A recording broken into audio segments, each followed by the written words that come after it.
ভবিষ্যৎ দেশ ও জাতি সেবাই হবে, দেশ ও জাতি সেবাই হবে আমাদের জীবনে শপথ। শিক্ষা, নৈতিকতা, মানবতা, দেশপ্রেম আমাদের চলার নীতি, আমাদের চলার নীতি। এটাই মজিদ জরিনা ফাউন্ডেশন স্কুল কলেজের মূলনীতি। প্রিয় শিক্ষার্থীরা, কেমন আছো সবাই? আশা করি সবাই খুব ভালো আছো।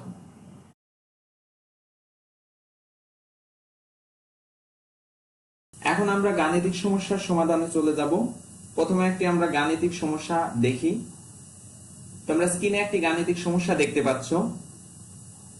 গাণিতিক সমস্যাটি হলো, একটি বাস স্থির অবস্থান থেকে 2 মিটার পার সেকেন্ড স্কয়ার ত্বরণে চলতে আরম্ভ করার সাথে সাথে 8 মিটার পিছন থেকে এক ব্যক্তি 6 মিটার পার সেকেন্ড সমবেগে বাসটি ধরার জন্য দৌড়াতে শুরু করলো।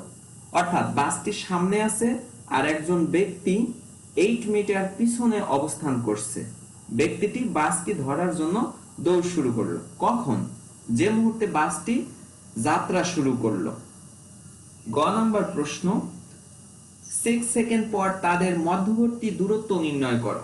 অর্থাৎ 6 সেকেন্ড পর ব্যক্তি কত দূর যাবে এবং বাস কত দূর যাবে, দুজনের মাঝখানে কতটুকু ডিসটেন্স থাকবে সেটি নির্ণয় করতে হবে। ঘ নাম্বার, ওই ব্যক্তির পক্ষে বাস ধরা সম্ভব হয়েছিল কি, গাণিতিকভাবে ব্যাখ্যা করো। তাহলে আমরা এবার চলে যাব এই গাণিতিক সমস্যাটির সমাধান করার জন্য। তাহলে প্রথমেই আমি গ নাম্বার প্রশ্নটির সমাধান করব।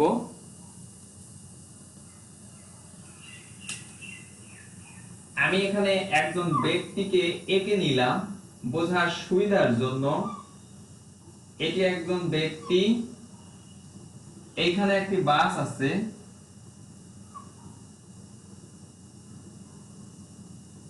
এখানে আমি একটি বাস এঁকে নিলাম।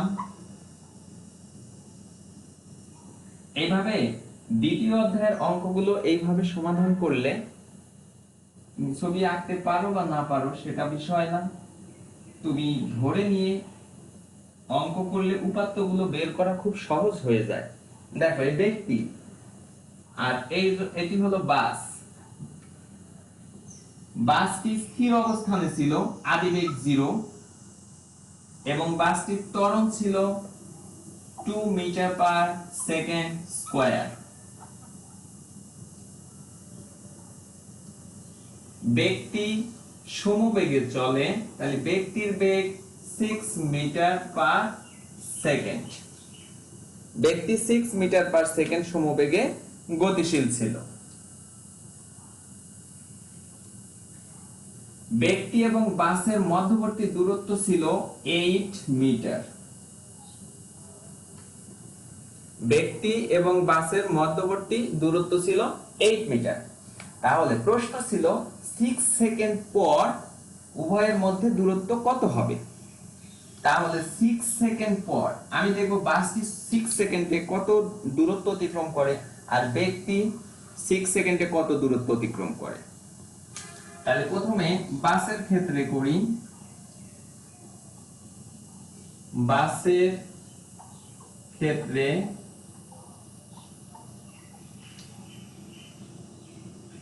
কি কি আছে? আদিবেগ, আদিবেগ ইউ সমান 0 মিটার পার সেকেন্ড। ত্বরণ আছে এ সমান 2 মিটার পার সেকেন্ড। সময় টি সমান 6 সেকেন্ড। 6 সেকেন্ড। দূরত্ব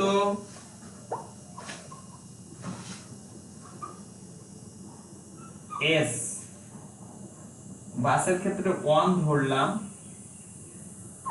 ওয়াট। জানা আছে দেখো এই চারটি উপাত্ত দিয়ে এখন একটি সূত্র হয়ে গেল, s সমান ut plus half of at square. তাহলে s সমান ut plus half of at square, মানগুলো বসিয়ে দাও। 0 plus half of 2t square, sorry t সমান 6 স্কয়ার। u এর মান 0, t এর মান 6, 0 এবং 6 গুণন হলে 0ই হয়, আমি এর জন্য একেবারে 0 লিখে দিলাম। 2 ভাগ হয়ে 1 হবে, 6 এর উপর স্কয়ার করলে 36 মিটার। এবার ব্যক্তির ক্ষেত্রে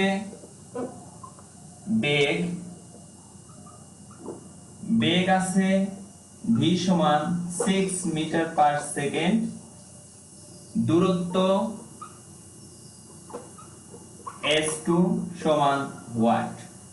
আমি পাশে লিখি, এরপরে নিচ থেকে পাশে লিখতে হবে। সুতরাং s2 সমান vt, উভয়ের ক্ষেত্রে 6 সেকেন্ড ছিল, এজন্য দ্বিতীয়বার আর সময়টা লিখতে হলো না, আমি একবার লিখেছি, এটি যথেষ্ট। সমান সমান 6 গুণন 6 সমান 36 মিটার। তাহলে দেখো বেগটিও গেছে 36 মিটার, বাসটিও গেছে 36 মিটার। কখন? 6 সেকেন্ড পর। তাহলে সামনে থেকে যদি 36 মিটার যায়, তাহলে আদি অবস্থান থেকে তার ডিসটেন্স ছিল 36 প্লাস 8 মিটার, আর বাস গেল, সরি ব্যক্তি গেল আরো 36 মিটার। দুইজনে যেহেতু সমান দূরত্ব যায়, সেও 36, এই জন্য পূর্বের ডিসটেন্স কত ছিল দুইজনের? 8 মিটার, তাই 8 মিটারই থেকে যাবে। যেহেতু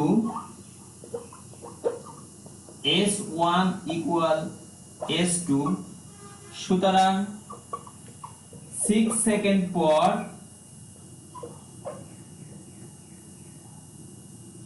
ব্যক্তি ও বাসের দূরত্ব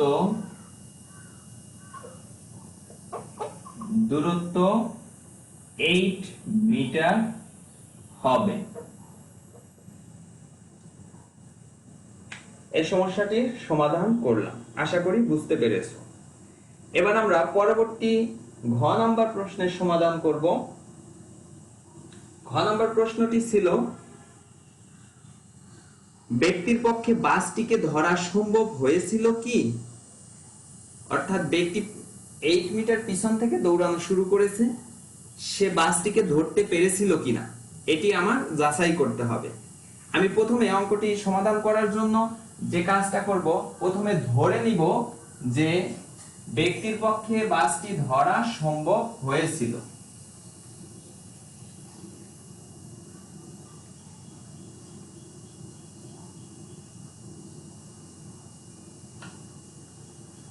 ব্যক্তির পক্ষে বাসটি ধরা সম্ভব হয়েছিল, এটি ধরে নিয়ে করব। ধরে নেই বাসটি যখন তার অবস্থান থেকে s পরিমাণ দূরত্বে কোন একটা বিন্দুতে চলে আসে, আমি ধরে নিলাম এখান থেকে s পরিমাণ দূরত্বে, এটুকু হলো s ডিসটেন্স। বাসটি তার অবস্থান থেকে যখন s দূরত্ব অতিক্রম করে, আমি একটু ছোট করে আঁকি ঘ নাম্বারের জন্য। এখানে মনে করো ব্যক্তি,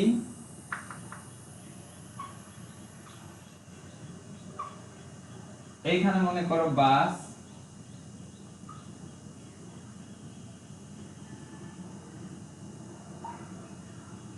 এখানে বাস আছে।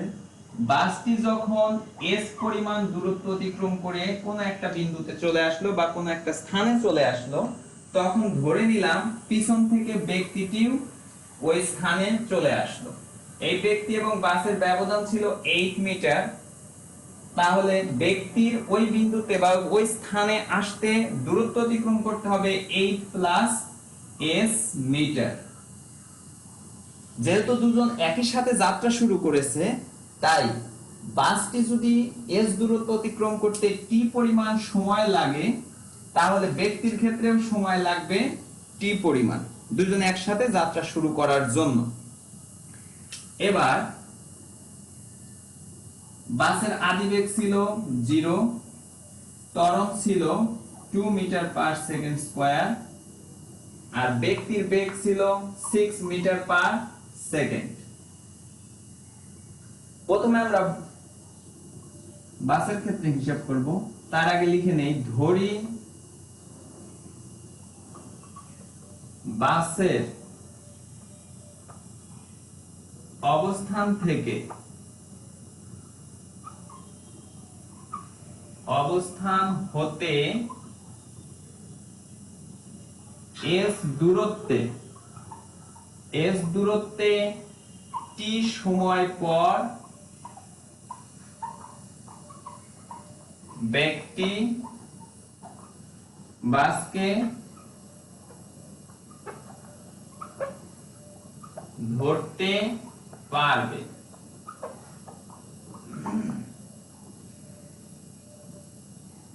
প্রথমে বাসের ক্ষেত্রে হিসেব করি। বাসের ক্ষেত্রে কি কি দেওয়া আছে? আদিবেগ ইউ সমান 0 মিটার পার সেকেন্ড, ত্বরণ আছে এ সমান 2 মিটার পার সেকেন্ড স্কয়ার। সুতরাং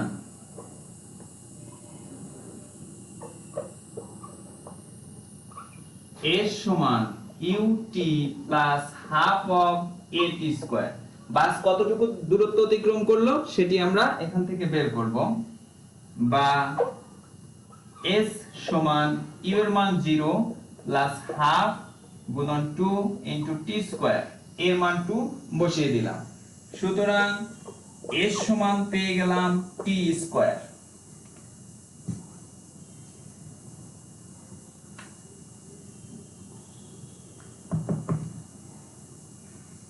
এবার আসি ব্যক্তির ক্ষেত্রে। ব্যক্তির ক্ষেত্রে যেটি হবে, ব্যক্তি সমবেগে যায়, সমবেগে সে কতখানি দূরত্ব অতিক্রম করলো শুরু থেকে এই পর্যন্ত, তার মানে 8 মিটার প্লাস বাসের এস মিটার। সুতরাং ব্যক্তির ক্ষেত্রে অতিক্রান্ত দূরত্ব s প্লাস 8 প্লাস s সমান সমান s সমান vt। s সমান vt, সমবেগে গতিশীল হলে সেটি হবে কি s সমান vt। তাহলে s সমান হলো vt। উভয়ের ক্ষেত্রে সময় একই, কেননা বাস যখন চলা শুরু করছে ব্যক্তিও তখন দৌড়ানো শুরু করেছে।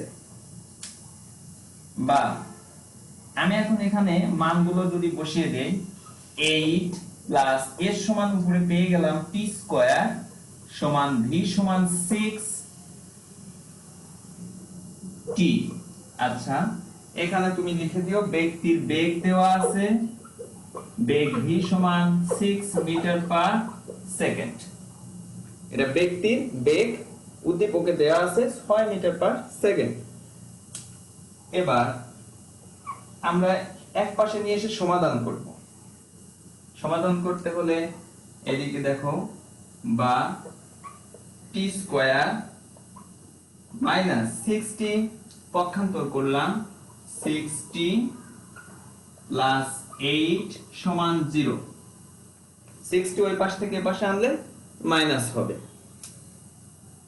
বা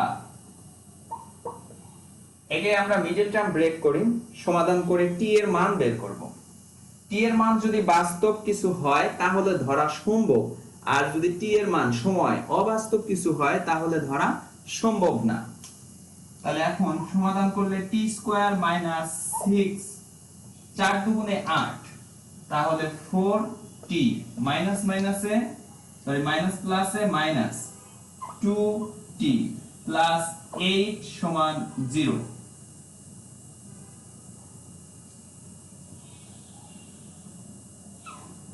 বা এখান থেকে t কমন নাও, t মাইনাস 4 -2 কমন নিলে t - 4 ইকুয়াল 0, বা t - 4 কমন নিলাম, তাহলে থাকে t - 2 সমান 0। আমি একটু মুছে দেই উপর থেকে।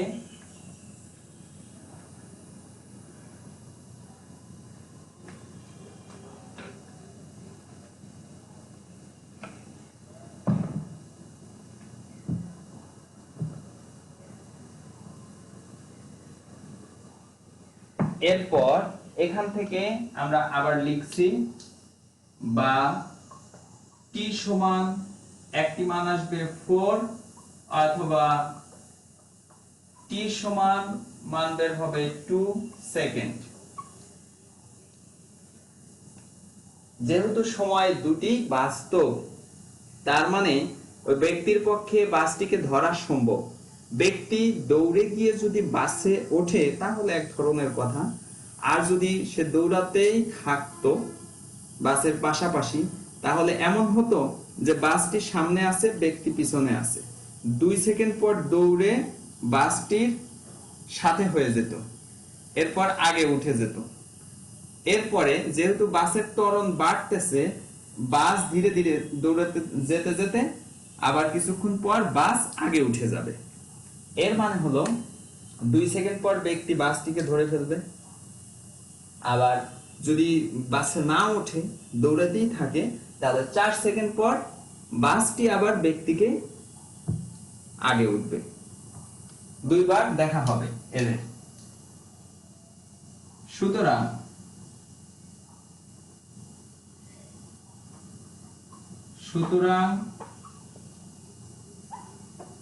ব্যক্তির পক্ষে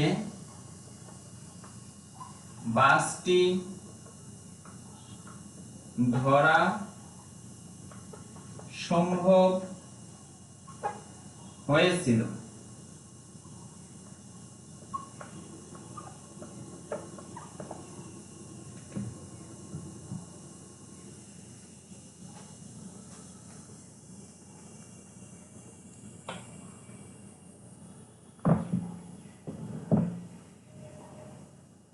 আজকে একটি গাণিতিক সমস্যার সমাধান করলাম। ঠিক একই রকম আরেকটি গাণিতিক সমস্যা থাকবে। এই গাণিতিক সমস্যাটি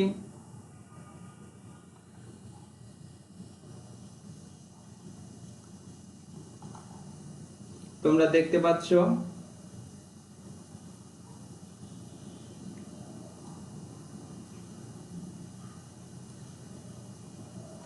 একটি হরিণ 72 কিলোমিটার পার আওয়ার সমবেগে চলার সময় 75 মিটার পিছনে গাছের আড়ালে লুকিয়ে থাকা একটি বাঘ 1.5 মিটার পার সেকেন্ড স্কয়ার সুষম ত্বরণে 30 সেকেন্ড যাবত হরিণটিকে তাড়া করলো। গ নাম্বার 10 সেকেন্ড পর বাঘটির বেগ নির্ণয় করো। ঘ নাম্বার বাঘটির পক্ষে হরিণকে ধরা সম্ভব হয়েছিল কি? একই ধরনের অঙ্ক, একই ধরনের গাণিতিক সমস্যা। এই সমস্যাটি তোমরা বাসায় সমাধান করবে অনুরূপ নিয়ম, একই নিয়মে। আগামীতে আবার অন্য একটি নিয়ম নিয়ে তোমাদের সামনে হাজির হব।